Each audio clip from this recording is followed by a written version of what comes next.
True Greek Story presents the Odyssey. The Trojan War had just ended, and John Odysseus and his men were exhausted. They were about to head home when something happened that would change the entire journey.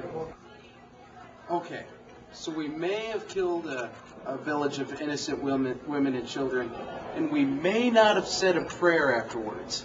However, I didn't think Zeus was really going to get mad for killing one stupid village and forgetting to say one stupid prayer. So I'm sitting up there, just waiting for Odysseus to screw up, right? Finally, he forgets to say some stupid little prayer and he slaughters some stupid little town. So I unleashed the havoc in the storm! The winds of the storm blew them to the land of the Lotus Eaters. Alright, I want to make this clear. I did try the lotus plant. However, I did not swallow. Okay, maybe I had a little bit, just a taste. After dragging his lotus-addicted crew back to the ship, Odysseus arrived at the land of the Cyclops, where he ended up blinding Polyphemus, the son of Poseidon. Alright, this is a little bit embarrassing. Me and Polyphemus, we were drinking, right? And I says to him, Polyphemus, I bet you I can hit an apple off the top of your head with a spear. He says to me, no, you can't do that. And I says, yes, I can.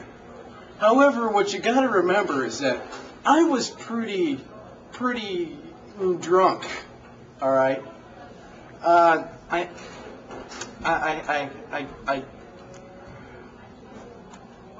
hit him in the eye with a spear. He was pretty mad. He took this giant rock, lifted it right out the ground, and just chucked it right at my ship. It almost sunk us. Mad the Cyclops was indeed, so mad that he prayed to his father Poseidon for vengeance. So there I was, on a date with a beautiful mermaid, and I hear this nagging, my son praying to me, blah, blah, blah, my eye, avenge me, daddy. So I felt Odysseus was to blame. So I blew him off course and ruined his adventure. Ha! After leaving the land of the Cyclops, Odysseus and his crew encountered the Lastrygonians, a race of powerful giants. We eat some men. They taste good. Rest of men leave. Too bad. We like to eat them. Still more bad luck was encountered when Odysseus landed on Aea. Alright, so my men get off the boat to go check out the island. As soon as that happens, Circe turns them into pigs. I guess you can't really stop that, but I go to save them. And Hermes comes down and he gives me this magic herb that would stop all of Circe's magic. Well, it was just a placebo. Hey, it worked, didn't it? Odysseus was able to overpower Circe and force her to turn his pigs back into his men. So she turns everyone back into pigs, and I said, you missed a spot. You missed a spot. But it didn't work. Oh, that looks good. A love affair between Odysseus and Circe would even further prolong the trip. Listen, I'm not going to get into any details, but let's just say I was there for a whole year, and I didn't want to leave. Huh? You know what I'm saying? Know what I'm saying? Huh? Huh? You know what I'm saying? You know what I'm saying? Huh? Yeah, you get it. When he finally decided to leave, Circe sent him to the underworld to talk to the prophet Tiresias. So I pretty much told him that everything would be okay as long as he didn't touch Apollo's sheep. So what happened with that? Did he touch Apollo's sheep? I'm blind, you idiot. Odysseus' journey would take him past numerous places he had never seen before, including the Isle of the Sirens. You know, the music, it was hypnotizing, but to tell you the truth, it really wasn't that good. I suppose you'd really have to be into easy listening to do that. It was kind of, you know, like Carpenter's sound? It's kind of like that. mixed with like mixed with Bono, you know, from U2. Combine that with it's like some sort of hip hop classical blend. It just wasn't working for me. But you know, it was hypnotizing. And I'll give him that.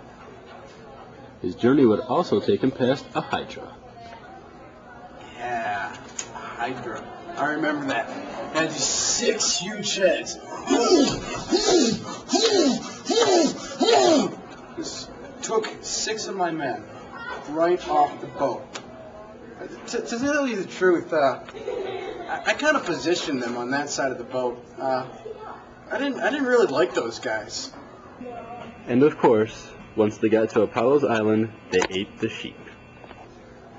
You know, I didn't actually get to eat the sheep myself, but I hear it was quite delicious.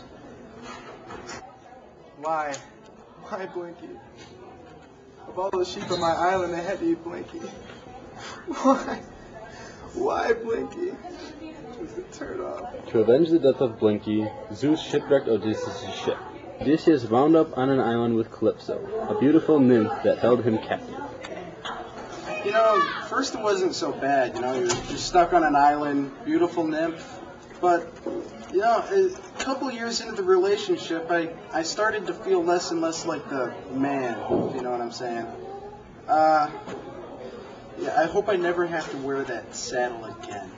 Still got those whip scars. Meanwhile, back in Odysseus' hometown, trouble was a-brewing. Well, while my dad was away, a whole bunch of suitors came in to get it on with my mom, and I wasn't about to have that, so while I was looking out around for my dad, they plotted to kill me.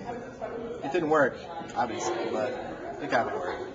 Little did he know, Odysseus was already on his way back.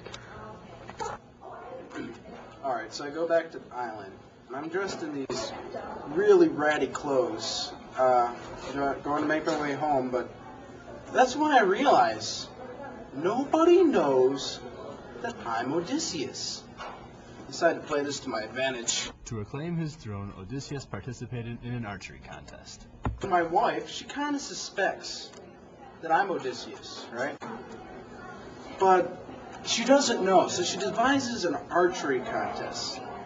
This was quite the archery contest. I shot through some rings or something. I was kind of drunk. I don't remember exactly what happened, but I was shooting. You know, I only put about 2 people's eyes out during it. I don't know what they were making a big deal about that to me. After winning the archery contest, Odysseus took care of his suitor problem. To put it bluntly, I slaughtered the crap out of every single suitor that was there. Killed them dead. It's pretty much I killed I killed the suitors, I killed the servants, and anybody else that was even slightly unloyal to me. Actually, I guess when you think about it, I wasn't really teaching a lesson at all. It was more like a murderous rampage. And we lived happily ever after.